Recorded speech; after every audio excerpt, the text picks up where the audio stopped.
We talked about a couple of challenges today, the challenge of being heard and the challenge of balancing work and life responsibilities.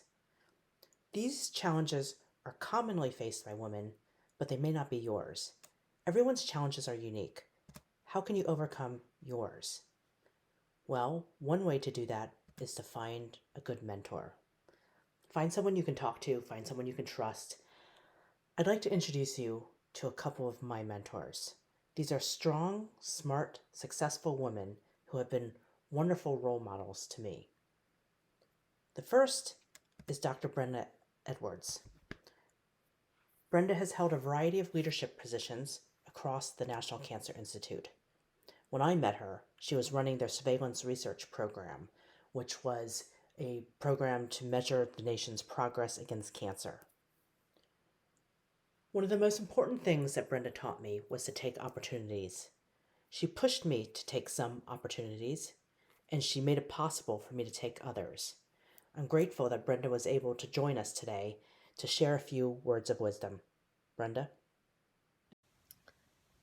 Thank you, Michelle, for the opportunity to say a few words about my experience. The first perspective of my professional experience at the National Institutes of Health with a focus on cancer is that it is a very good place to work. Well, mostly, with a few exceptions. There are always new, challenging, and stimulating projects. It made you think and to find solutions.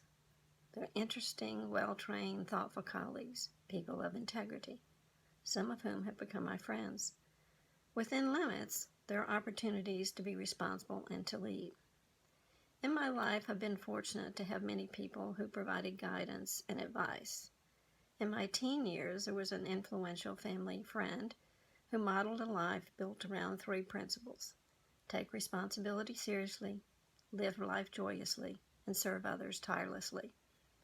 Coupled with these 3 principles and my influence, and my parents' influence, whose counsel was to like your work because you sure will do a lot of it, I brought interest in math and biology, curiosity, and persistence to the work of being a biostatistician. Subconsciously, I think my sister's diagnosis with polio when she was 4 and before there was a vaccine was also influential.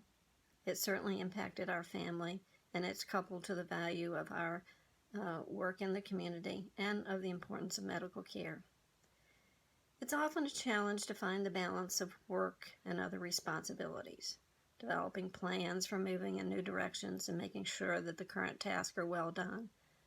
Today, there is more flexibility with achieving the balance between professional and personal life, but it still takes a lot of effort. Early in my years at NCI, a good colleague, an excellent statistician, and a friend was not allowed the opportunity to continue working with us after her first child was born because it required an adaptation, so she had to move to the private sector. I always thought this was short-sighted and took note of this and other examples when flexibility or adaptation among experienced team members, all committed to the same high performance, were able, with flexibility, to achieve timely and valued results. I have observed other gender-biased constraints in pay inequity, and some of which I've tried to mitigate over the years. Finally, I've tried to be engaged with others, to listen, or, as they say, just to show up. Working with others, being a leader of people, can be a lot more challenging than technical challenges of a very complex project, but it is the experience of teamwork that brings the most satisfying times. Thank you, and stay safe. Thank you, Brenda, for sharing your perspective. But mostly, thank you for everything you've taught me over the years. You've been a great leader, mentor, and friend. The next mentor I'd like to introduce you to is Dr. Nandini Kannan. Nandini left academia in order to join the National Science Foundation as a program officer for statistics.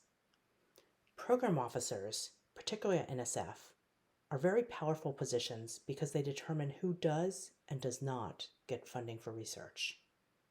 The point of the job is to invest the taxpayers' money in order to advance science in the best way possible. Because there are way more applicants than there is money, it involves disappointing a lot of people.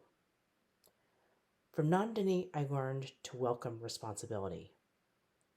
I learned to say to an unhappy applicant or colleague, I understand that you're unhappy with the outcome of the decision. It was my decision. I take responsibility for it. Here's why I made that decision. It's never easy to deliver bad news, but welcoming responsibility is an important leadership skill. It gives me great pleasure to introduce you to the person who helped me develop that skill, Dr. Nandini Kannan. Thank you, Michelle, for giving me the opportunity to speak at the Women in Statistics and Data Science Conference. I'm delighted to be with all of you here today. My talk is going to focus on leadership in the era of change and uncertainty. Data are fueling the next industrial revolution, from deep learning algorithms for cancer diagnosis, applications of machine learning to discover new materials, to intelligent systems with decision-making abilities. AI and data science tools and technologies are enabling breakthroughs in many fields of science and engineering and accelerating discoveries to solve pressing societal problems. While this is an exciting time to be a statistician or a data scientist, statistics as a discipline must evolve, embrace, and adapt to the changing data and technology landscape. It is critical for statisticians to take on leadership roles, not only to articulate the importance of data and statistical reasoning, but also to influence policy and have far-reaching impact beyond our disciplinary boundaries. What is leadership? Leadership is about embracing change, being willing to take risks, and also learn from your failures. Whether you are leading a research team at a university, serving as a department chair or dean, or heading an organization, it is important to set the right tone and create an environment that encourages open communication, respect, and transparency. These can go a long way in building trust. A good leader is one who is passionate, who's dedicated, who's a good communicator and an even better listener, or someone who's decisive, and most importantly, someone who inspires and motivates. As Martin Luther King best said, a genuine leader is not a searcher for consensus, but rather a molder of consensus. You don't have to be a full professor or have years of experience to be a leader. Malala and Greta are young women who are inspiring young people around the world to take action on education and climate change. As public distrust with science grows and concerns about data privacy and security are increasingly a problem, I urge every one of you in the audience to become an agent of change. Step up to be a leader in your community, your department, your organization. Help restore the public's trust by clearly explaining the importance of evidence-based decision-making. As Helen Keller said, alone we can do so little, together we can do so much. Thank you again for this opportunity, and stay safe. Thank you, Nandini, for sharing your views and ideas with us. I'm so glad that you're able to join us today at this conference, even though you're halfway around the world right now. So we're almost out of time. And before I move on to concluding remarks, I just want to say thank you. So thank you to the organizers who invited me. Thank you to you for your attention. And thank you to Brenda, Nandini, and everyone else who's mentored me over the years. There are two takeaways from my garden. The first is that it was built by taking opportunities and welcoming responsibilities. Opportunities are all around. You only have time to take the most important, the most high impact ones. So I implore you to make a conscious decision at every point about whether to take an opportunity or welcome a responsibility. The second theme that I want you to take away is that my garden was a public service because that's the way that I felt I would best make an impact, a positive impact on the world. You need to figure out for yourself how you're going to make a positive impact on the world. Now, we're all trained as statisticians and data scientists, which means we're trained to elicit the problem, to find the data, to combine the data and maybe our priors in order to draw inferences. I've given you some data about my life. Now it's up to you to draw the inferences.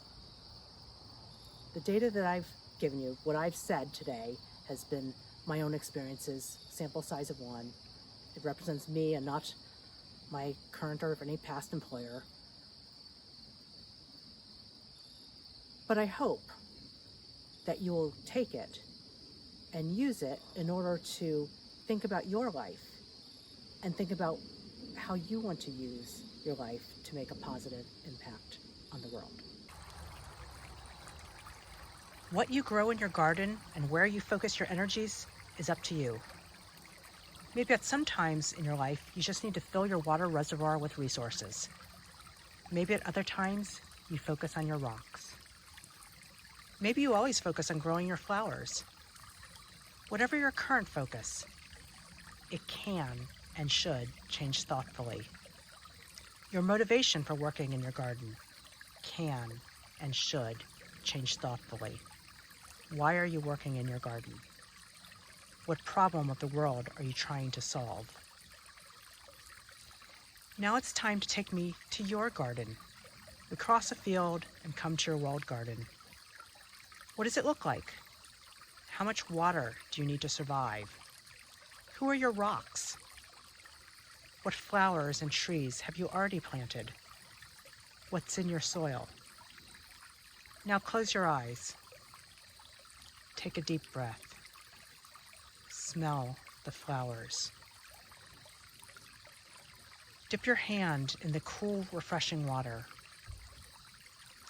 Lean back onto a rock. Relax your muscles, knowing the rock will support you. Relish in the hard work you've already done to enrich your soil. Breathe the aroma of the flowers one last time. Now from inside your garden, you look up at the gate.